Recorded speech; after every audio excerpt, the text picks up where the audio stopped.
उत्तराखंड में बीजेपी की सरकार जीरो टॉलरेंस की नीति पर काम करती है और इसका दावा भी करती है। सीएम धामी और पार्टी के नेता अक्सर कहते हैं कि भ्रष्टाचारियों पर लगातार कार्रवाई की जा रही है। इसके बावजूद जिम्मेदार अधिकारी सुधरने को तैयार नहीं है। उत्तरकाशी में मरम्मत के नाम पर 48 लाख रुपए खर्च कर दिए गए, लेकिन फिर भी समस्या जस की तस है। नमस्कार, आप देख रहे हैं कब बदलेगी तस्वीर और मैं हूं आपके साथ निशी भाटिया। उत्तरकाशी जिला मुख्यालय में सबसे नजदीक तहसील डूंडा आजकल चर्चाओं में है। चर्चाएं तब हुई जब बरसात में पूरी तहसील भवन टपकने लगा और रिकॉर्ड रूम को तिरपाल से ढकना पड़ा, जो चर्चा का विषय बन गया है। जबकि 1 साल पहले ही मरम्मत के नाम पर लाखों रुपए खर्च किए गए थे।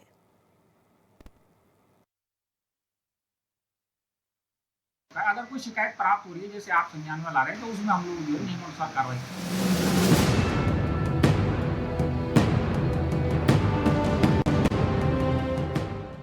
एक साल पहले ही उत्तराखंड में लाखों रुपए की लागत से तहसील भवन डूंडा की मरम्मत की गई थी और 1 साल की स्थिति यह है कि बरसात शुरू होते ही छत से पानी टपकने लगा है।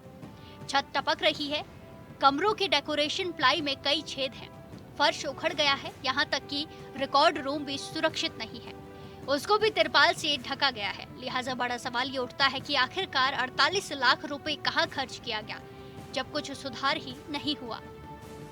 आप विगत वर्ष जो है ये तहसील भवन की मरम्मत के लिए जो है धनराशि आवंटित हुई थी शासन से, उसमें करीब 1 साल पहले जो है वो मरम्मत कार्य पूर्ण हो चुका है। अगर कोई शिकायत प्राप्त हो रही है, जैसे आप संज्ञान में ला रहे हैं, तो उसमें हम लोग जो है नियमानुसार कार्रवाई करेंगे। तहसील और ब्लॉक सरकार की सबसे छोटी इकाई है, जिसमें प्रत्येक व्यक्ति खेत खलियान, मकान, दुकान या यूं कहें पूरे तहसील क्षेत्र का इतिहास, भूगोल, नक्शा खाता, खसरा खतौनी तहसील के रिकॉर्ड रूम में जमा होती है। लेकिन वही रिकॉर्ड रूम असुरक्षित हो जाए तो ये किसकी जिम्मेदारी है? डूंडा तहसील भवन के सारे कमरों में बरसात के सीजन में पानी टपकता है। महत्वपूर्ण कक्ष जिसमें सारे रिकॉर्ड रहते हैं, उसे भी तिरपाल से ढक कर रखा हुआ है। ये स्थिति तब है जब 1 साल पहले ही रिपेयरिंग में 48,35,000 रुपए की धनराशि खर्च की गई थी। लेकिन इस तहसील भवन के मरम्मत कार्य में क्या क्या काम हुआ है, वो आप साफ देख सकते हैं। तहसील भवन की खिड़की, दरवाजे, फर्श, दीवारें साफ बयां कर रही हैं कि ये भवन कभी भी धराशाही हो सकता है। इसकी छत पर लगी लकड़ी की कड़ियां अधिकतर सड़ी हुई है। अनियमितताओं की तो हम बात कर रहे हैं, हम तो पूरे प्रदेश सरकार को लेकर के कह रहे हैं कि जो है छोटे से लेकर के बड़े कामों में सारी जगह अनियमितताएं बढ़ती जा रही हैं। कहीं पे मतलब जंगल राज जिसको कहा जाए वो उत्तराखंड में चल रहा है। सब अधिकारी अपनी मनमौजी में हैं, नेता अपने मनमौजी में हैं, कोई मतलब नहीं जनता के सरोकार से। पटवारी कानून को तहसीलदार और एसडीएम तमाम कानून के जानकार इसी भवन में रहते हैं, लेकिन इस भवन की हालत पर किसी की नजर नहीं गई या फिर जानबूझकर इसको अनदेखा किया जा रहा है। इतनी भारी भरकम रकम से मरम्मत हुई, ये भवन फिर भी जर्जर है। आखिरकार किस इंजीनियर और किस अधिकारी ने इस भवन की मरम्मत का एस्टीमेट बनाया था, जिस पर इतनी घटिया गुणवत्ता का काम किया गया? मरम्मत कार्य के बाद की स्थिति क्या है, ये आपके सामने है। देखिए, ये डूंडा ब्लॉक की जो तहसील भवन है, इसमें मैं अभी आया हूँ और वास्तव में मुझे जो यहाँ बोर्ड में देखने को मिला कि 48 लाख की लागत से 48 लाख में तो नई बिल्डिंग बन जाती है, वो भी पक्की बिल्डिंग। उसके बावजूद भी मुझे तो यहाँ मैंने देखा यहाँ टूटे हुए भी है, जगह जगह जो यहाँ के प्लाई बोर्ड से लेके, यहाँ के लकड़ियों से लेके जितनी भी, और यहाँ की चादर से लेके सारी की सारी टूटी हुई हैं। यहाँ का फर्श टूटा हुआ है। इसमें मुझे तो ये प्रतीत होता है कि ये भाजपा की जो ये सरकार है, इस सरकार में जो विभागों के लिए जो काम दिया जा रहा है वो काम किस तरीके से दिया है। और इस तहसील भवन में तहसीलदार भी यहाँ बैठते हैं और जिले के उप जिलाधिकारी भी यहाँ बैठते हैं, कानून को यहाँ बैठते हैं, पटवारी यहाँ बैठते हैं। उन्होंने कैसे और किस प्रकार से इस लागत से जो ये निर्मित हुआ है इसका सर्टिफिकेट दिया, ये सवाल उन पर भी प्रश्न चिन्ह खड़ा करता है और उस विभाग पर भी प्रश्न चिन्ह खड़ा करता है जिस विभाग ने इस काम को करवाया है। इस भवन को पायलट प्रोजेक्ट के तहत भूकंप रोधी बनाया गया है, जिसकी तस्वीर आप देख सकते हैं। बड़ा सवाल ये उठता है कि आखिरकार अधिकारियों ने निर्माण एजेंसी और ठेकेदार को संतोषजनक कार्य पूर्ति का सर्टिफिकेट कैसे दे दिया, जिसकी जांच उच्च स्तरीय एजेंसी और अधिकारियों से होनी चाहिए थी। वहीं जिम्मेदार अधिकारियों का कहना है कि शिकायत आने पर इसकी जांच की जाएगी। मतलब कोई शिकायत नहीं करेगा तो लूट का धंधा चलता रहेगा। उत्तरकाशी से दीपक नौटियाल की रिपोर्ट।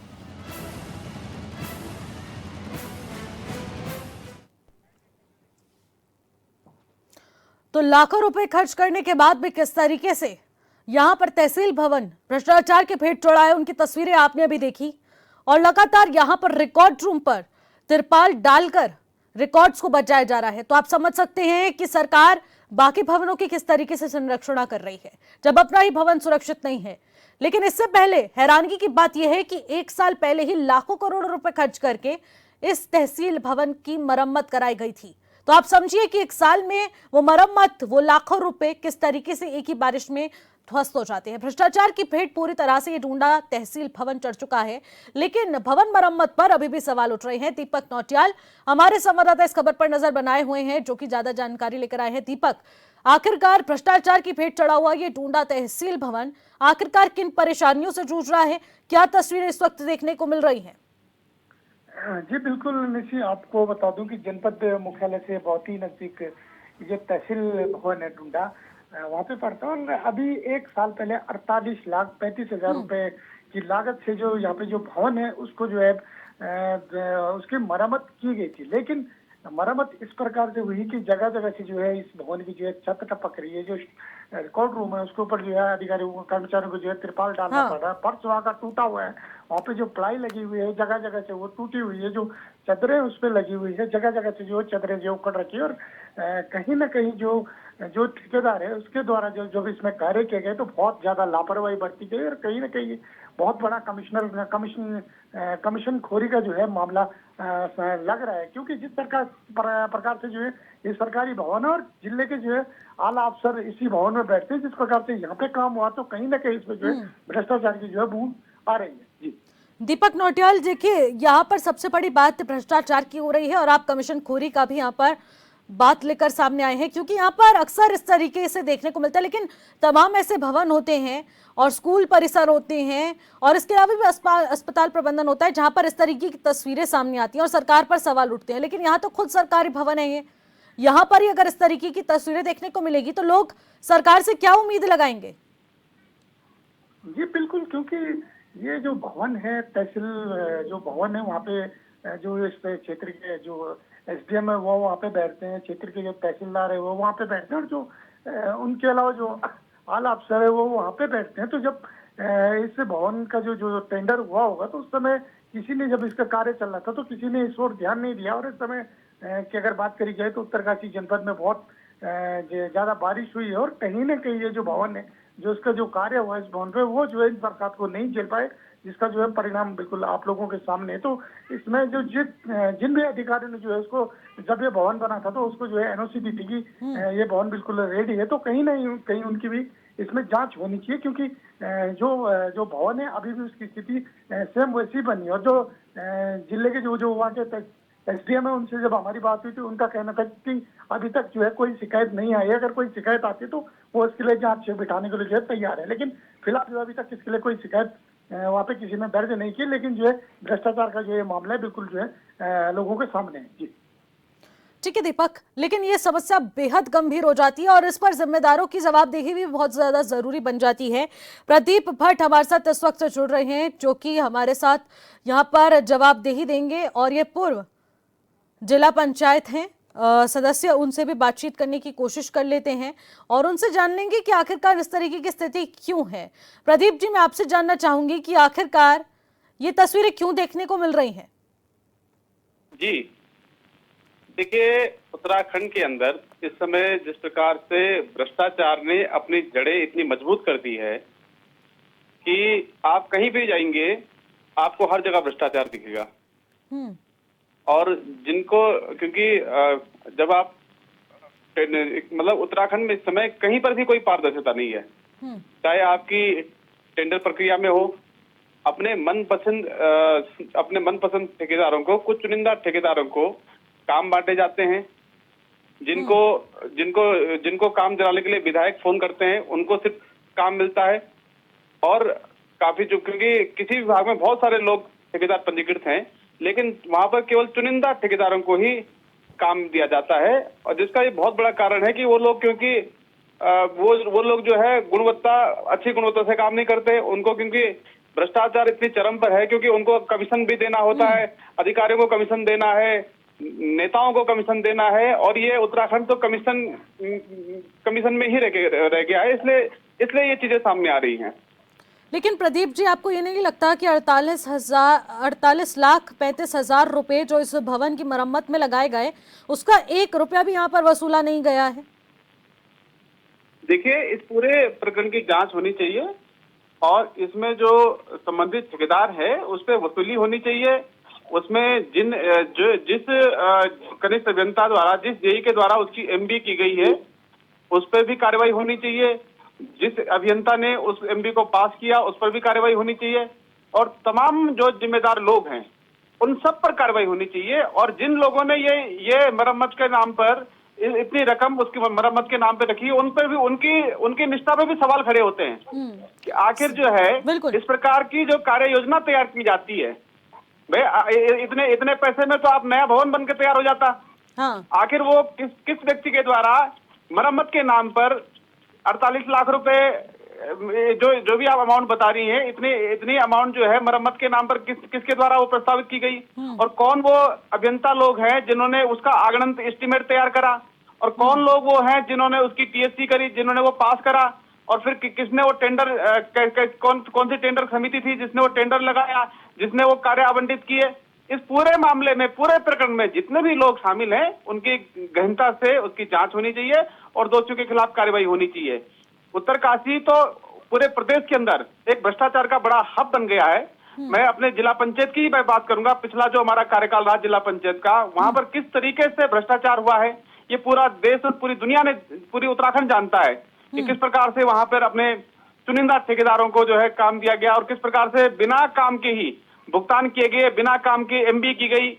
तो ये बहुत बड़ा कारण है, और सबसे बड़ा इसलिए मैं ये समझता हूं कि भारतीय जनता पार्टी की सरकार में जो भ्रष्टाचारी है उनके हौसले इसलिए बुलंद है क्योंकि अगर कोई भ्रष्टाचार की शिकायत करता है तो उसकी शिकायत पर कोई कार्रवाई नहीं होती है, उल्टा जो शिकायत करता है उसको परेशान किया जाता है। इसलिए भ्रष्टाचारियों के आज हौसले बुलंद हैं।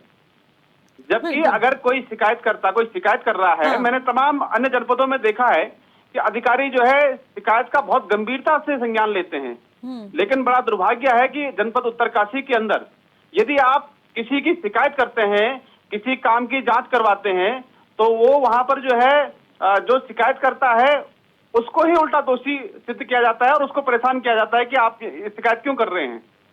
तो ये हमारी सरकारों को इस ओर ध्यान देने की आवश्यकता है। और मैं तो, क्योंकि अभी कई लोग ऐसे हैं भ्रष्टाचारी जो कि अब भारतीय जनता पार्टी की वॉशिंग मशीन में धुल गए हैं। तो इस समय सबसे बड़ा जो दोष है वो भारतीय जनता पार्टी की सरकार का है कि आखिर आप जो है भ्रष्टाचारियों को संरक्षण क्यों दे रहे हैं। बिल्कुल, और अगर संरक्षण दिया भी जा रहा है तो उन पर एक्शन क्यों नहीं हो जा रहा, क्योंकि आखिरकार जीरो टॉलरेंस की नीति पर जब एक सरकार कार्य कर रही होती है तो क्या इस तरीके से जीरो टॉलरेंस देखने को मिलता है कि भ्रष्टाचार की भेंट खुद उनका तहसील भवन चढ़ेगा? बहुत बड़ा सवाल उठेगा। प्रदीप जी, बहुत बहुत शुक्रिया हमारे साथ जुड़ने के लिए, तमाम बातचीत करने के लिए। लेकिन आखिरकार भ्रष्टाचारी कौन है और आखिरकार कब तक इस पर कार्रवाई होगी, देखने वाला विषय रहेगा। फिलहाल यहाँ रुकेंगे एक छोटे से ब्रेक के लिए और ब्रेक के बाद जो लौटेंगे कब बदलेगी तस्वीर में आगे बढ़ेंगे और जिम्मेदारों से सवाल जरूर करेंगे। लेकिन दीपक नौटियाल हमारे संवाददाता लगातार हमारे साथ बने हुए हैं। दीपक, जिस तरीके से अभी पूर्व जिला पंचायत सदस्य के द्वारा भी बताया गया कि किस तरीके से उत्तरकाशी जनपद भ्रष्टाचार की भेंट चढ़ा हुआ है और भारतीय जनता पार्टी जिस तरीके से जीरो टॉलरेंस की नीति पर कार्य करने का दावा करती है, उस प्रकार से यहाँ पर धरातल पर कुछ भी नजर नहीं आता है। आखिरकार अपना ही भवन क्यों भ्रष्टाचार की भेंट चढ़ता जा रहा है सरकार का? जी बिल्कुल, क्योंकि ये जो डुंडा ब्लॉक है, इस प्रकार से यहाँ पे जो निर्माण हुआ है, तो कहीं ना कहीं जो लग रहा है कि भ्रष्टाचार की भेंट जो है ये चढ़ा हुआ है। और जो स्थानीय जो प्रशासन है उसको जो है इसके खिलाफ जो है गंभीर जो जांच है उसको करनी चाहिए। और जो दोषी है उनको बिल्कुल उनसे जो है रिकवरी होनी चाहिए। लेकिन अगर मैं बात की जाए डुंडा ब्लॉक की, तो ये जो भवन है भूकंप रोधी भवन, इसका जो है निर्माण जो है इस तरह से किया गया कि मॉडल के रूप में इसमें पूरे जनपद में इसको बनाया गया था। लेकिन पिछले साल ही जो है इसमें जो रिपेयरिंग के लिए जो 48,35,000 रुपए आए थे, और इसका जो जब टेंडर हुआ तो उसके बाद जो उसमें जो कार्य हुआ है तो उसमें जो है कहीं ना कहीं जो घटिया गुणवत्ता का जो है काम हुआ है। और जो स्थानीय जो प्रतिनिधि है वो भी इस निर्माण को देख के जो है नाराजगी जाहिर कर रहे हैं। उन लोगों ने भी मांग करी है कि कहीं ना कहीं इसकी जांच होनी चाहिए। जी बिल्कुल दीपक, और इस पर एक्शन होना बेहद ज्यादा जरूरी होता है, क्योंकि परत दर परत यहाँ पर खुलती जाएगी और आखिरकार क्या कुछ यहाँ पर भ्रष्टाचार का खेल चल रहा है वो देखने वाला विषय रहेगा। अब हमारे साथ सीधे मनीष राणा जुड़ रहे हैं, जो कि कांग्रेस पार्टी के यहाँ पर जिलाध्यक्ष हैं, उनसे भी बातचीत करने की कोशिश कर लेंगे। यहाँ पर मनीष जी, देखने को मिल रहा है कि डूंडा तहसील भवन भ्रष्टाचार की भेंट चढ़ चुका है। अभी एक ही साल पहले 48,35,000 रुपए लगाकर इस भवन की मरम्मत कराई गई, और अब एक ही बारिश के बाद छत टपकने लग रही है, रिकॉर्ड रूम खतरे की जद पर है। नमस्कार मैम, एनएचएल न्यूज चैनल का मैं धन्यवाद करता हूं। और वास्तव में ये स्थिति डुंडा के जो तहसील भवन की है, जहां पर पटवारी से लेके और एसडीएम तक के हर अधिकारी, चाहे वो तहसीलदार हो, कानून को हो, तमाम लोग वहां पर बैठते हैं। और उसके बावजूद भी अगर ऐसी स्थिति देखने को मिल रही है तो आप देख सकते हैं कि ये खुला भ्रष्टाचार किस प्रकार से इस भाजपा के शासन में चल रहा है। और यही स्थिति नहीं है, स्थिति यहाँ बनाने वाले कागजों में भी है कि जब वहाँ अपने ग्रामीण लोग छोटे मोटे कागज बनाने भी आते हैं, उनसे भी भ्रष्टाचार के नाम पर कुछ पैसे लेकर तभी काम किए जाते हैं, अन्यथा काम नहीं किए जाते हैं। इस तरीके का आप विभिन्न जितने भी विभाग, चाहे पीडब्ल्यूडी हो, चाहे सिंचाई, जितने भी विभागों में आप जाएंगे, आप देखेंगे कि अगर कोई वहाँ काम करने के लिए जा रहा है तो वो कमीशन खोरी की भेंट चढ़ा हुआ है, भ्रष्टाचार की भेंट चढ़ा हुआ है। गरीब आदमी आज गरीब होता जा रहा है और अमीर आदमी आज अमीर होता जा रहा है। ये स्थितियां इन विभागों ने और इस सरकार ने पैदा कर दी है। लेकिन मनीष जी, आखिरकार जब इतना पैसा लगाकर मरम्मत कराई ही जा रही थी, तो आखिरकार यहाँ पर इतनी बड़ी गबन कैसे हो जाता है पैसों का, कि वो पैसों की लागत जब लगती है तो वो यहाँ नजर नहीं आती है, छतें टपक रही हैं, रिकॉर्ड रूम इस वक्त खतरे की जद पर है, जो कि अपने आप में और भी बड़ा सवाल बनता है।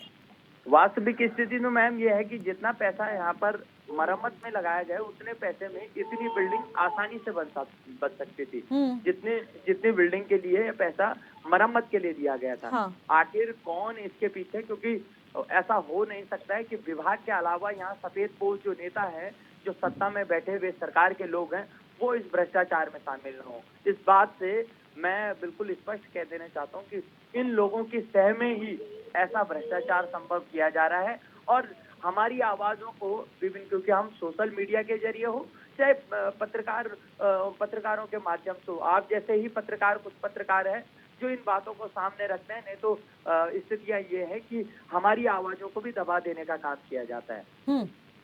ठीक है मनीष जी, बहुत बहुत शुक्रिया हमारे साथ जुड़ने के लिए, बातचीत करने के लिए। तो जिस प्रकार से यहाँ पर देखने को मिल रहा है कि बरसात शुरू होते ही रिकॉर्ड रूम टपकने लग जाता है, त्रिपाल लगाई जाती है, बड़ा सवाल उठता है। लेकिन दीपक, जिस तरीके से यहाँ पर तमाम लोग भी आरोप लगाते हुए नजर आ रहे हैं कि सरकार की बड़ी लापरवाही है, अपने करीबियों को यहाँ टेंडर दे दिया जाता है और टेंडर देने के नाम पर उनकी जेबें भरी जाती हैं, उनको यहाँ पर संरक्षण दिया जा रहा है। जी बिल्कुल निशी, आपको बता दूं कि कहीं ना कहीं जो भवन है, इसके जो रिपेयरिंग में जो ये पैसा लगा है, उसको देखकर तो यही लगता है कि 48,35,000 रुपए में जो है बिल्कुल एक नया तहसील भवन जो है तैयार हो सकता था। और जो पैसा यहाँ पे रिपेयरिंग में लग रहा है, तो वो कहीं पे भी दिखाई नहीं दे रहा कि वो पैसा जो है जो ठेकेदार है, संबंधित ठेकेदार, उसने जो है उस पैसे का जो है बिल्कुल सदुपयोग किया होगा। क्योंकि वहाँ पे जो हम लोग गए थे तो लगातार वहाँ पे देखा जा रहा है कि जगह जगह पे जो है वो जो चदरें है वो उखड़ी हुई है, जो रिकॉर्ड रूम है उसके ऊपर तिरपाल पड़ा है, वहाँ भी जो है पानी टपकने की जो है संभावना बनी है। उसको बचाव के लिए जो है कर्मचारियों द्वारा तिरपाल डाला जा रहा है, जगह जगह जो है पलाई उखड़ी हुई है, और जो उसका फर्श है वो भी जो है 1 साल के अंदर ही जो है लगभग जो है जगह जगह से जो है उखड़ चुका है। तो कहीं ना कहीं जो है इसमें जो है भ्रष्टाचार की जो है बहुत बड़ी यहाँ पे बू सामने आ रही है, और जो संबंधित जो जिला प्रशासन है उसके द्वारा जो है इसकी बिल्कुल जांच की जानी चाहिए, ताकि जो है आने वाले समय में जो है इस प्रकार की जो गलतियां उन पे रोक लगाई जा सके, और जो संबंधित विभाग है जिसके द्वारा जो है ये कार्य कराया गया उनके जो कर्मचारी है उनसे जो है इसकी रिकवरी होनी चाहिए। जी बिल्कुल दीपक, और देखने को ये भी मिल रहा है कि बरसात शुरू होते ही इस तरीके की तस्वीरें सामने आती हैं। हालांकि चाहे स्कूलों की बात कर ली जाए या फिर तमाम ऐसे संस्थानों की बात कर ली जाए, इस तरीके की तस्वीरें सामने आती हैं, लेकिन आखिरकार अब एक्शन क्या कुछ लिया जाएगा? जी बिल्कुल, क्योंकि ये जो भवन है ये जिला प्रशासन के अंडर में आता है, तो उत्तरकाशी के जिलाधिकारी हैं, कहीं ना कहीं बिल्कुल वो इस मामले में संज्ञान लेंगे, और आने वाले समय में जो कुछ टाइम बाद जो है इसमें बिल्कुल ये जांच कराएंगे, और इसमें जो है दूध का दूध और पानी का पानी बिल्कुल जो है होने की संभावना है, क्योंकि ये जिला प्रशासन का भवन है। कहीं ना कहीं जो है जिला प्रशासन की जो छवि है, ये जो है जो कार्य है, जो उनकी छवि को धूमिल करने का जो है कार्य यहाँ पे दिखाई दे रहा है, और जो जिलाधिकारी उत्तरकाशी है वो कहीं ना कहीं बिल्कुल इसकी जांच जरूर करवाएंगे। जी ठीक है दीपक, आप हमारे साथ बने रहिए।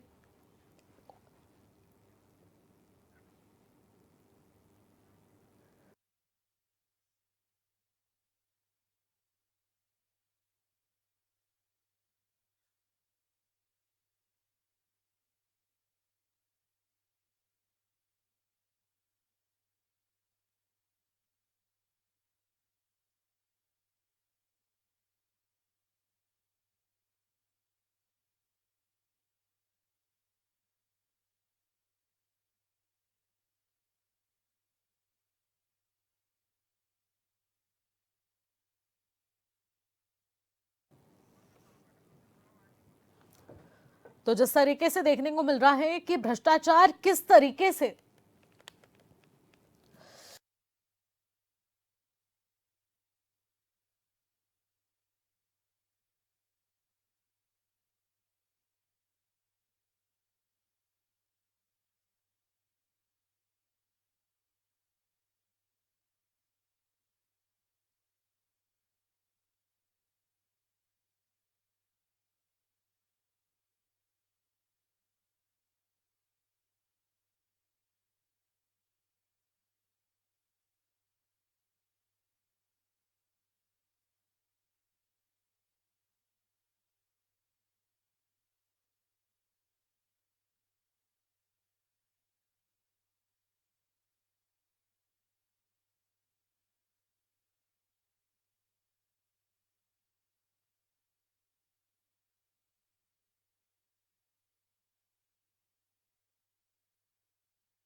तो हमारे साथ अब राजदीप परमार जो कि ब्लॉक प्रमुख हैं डूंडा के, वो इस वक्त हमारे साथ जुड़ रहे हैं। राजदीप जी, देखने को मिल रहा है कि खुद का आपका परिसर किस तरीके से यहाँ पर भ्रष्टाचार की भेंट चढ़ चुका है। 48,35,000 की लागत से जब यहाँ पर भवन का निर्माण होने के बाद मरम्मत कराई जाती है, तो उस प्रकार की तस्वीरें आखिरकार अब देखने को क्यों मिल रही हैं कि आखिरकार यहाँ पर छतें टपक रही हैं, रिकॉर्ड रूम खतरे की जद पे है, रिकॉर्ड्स खराब हो रहे हैं लोगों के।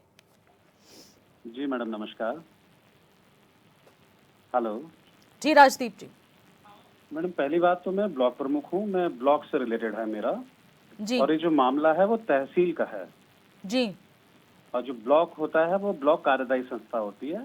जी हमें बिल्कुल पता है, लेकिन मैं आपसे जवाब जानना चाहूंगी कि आखिरकार इस तरीके की तस्वीरें क्यों देखने को मिल रही हैं।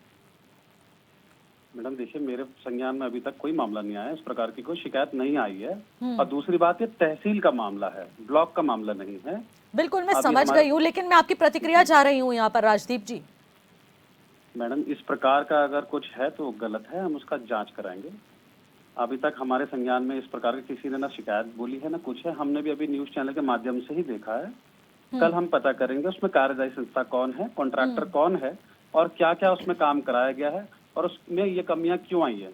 हाँ जी बिल्कुल बिल्कुल, इस पर निगरानी बनाए रखिएगा और मामले की जांच होनी बेहद ज्यादा जरूरी हो जाती है। लेकिन जिस तरीके की तस्वीरें इस वक्त हैं दीपक, उस पर खबरों पर नजर बनाए रखिएगा और लगातार अपडेट हम तक पहुंचाते रहेगा कि आखिरकार ऐसा क्यों हुआ और आखिरकार इसके पीछे जिनको टेंडर दिया गया उन्होंने इतनी लापरवाही यहां पर क्यों बरती है और अब क्या कुछ एक्शन होगा इस मामले पर जल्द ही खुलासा हो जाएगा। फिलहाल बहुत बहुत शुक्रिया आप सबका हमारे साथ जुड़ने के लिए। फिलहाल मुझे दीजिए इजाजत, तब तक के लिए नमस्कार।